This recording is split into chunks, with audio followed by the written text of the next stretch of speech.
এই দৃশ্য দেখার পরে চোখ দিয়ে পানি দরদর করে বাইরে হইল, দাড়ি মোবারক ভিজে গেল।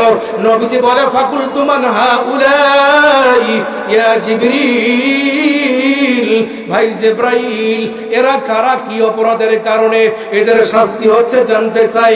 আল্লাহর নবীর কথায় জিবরাইল উত্তর দিলেন উলা ইল্লাযিনা ইয়াকুলুনা লুহুমান নাস।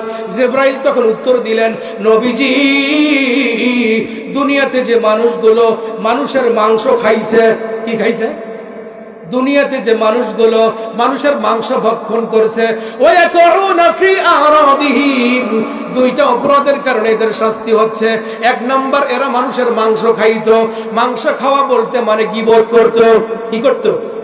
গীবত। গীবত আমাদের সমাজে আছে না নাই? গীবত কারে বলে? আপনি যদি এই মঞ্চে উপস্থিত না থাকেন, আপনার কোনো দোষের কথা বলা, এইটাই হয়েছে গীবত, ঠিক কিনা? গীবত এখন হুজুররাও করে। এক হুজুর আর হুজুরের নামে গীবত, আছে না নাই? বন্ধুরা আমার, বাপজানেরা আমার, আল্লাহর নবী বললেন ভাই জিবরাইল নিজের মাংসগুলো নিজেই টেনে টেনে ছেড়ে লাম্মা উরিজাবি মারারতু বিকওমিল লাহুম আযফারিন মিন নুহাসিন ইয়াখমিশুনা ওয়ুজুহাহুম ওয়া সুদুরহুম। জিবরাইলকে আল্লাহ রাসূল বললেন ভাই জিবরাইল এই মানুষগুলো কারা? যাদের নখগুলো ছিল বড় বড়, নখগুলো বড় বড় নখ। আজকে আমাদের গ্রামের মেয়েরা ছেলেরা এই যে মডার্ন ফ্যাশন হিসেবে যে নখগুলো রাখে, এই এত বড় বড় নখ দিয়ে নিজের মাংসগুলো নিজেই ছেড়ে, এরা কারা?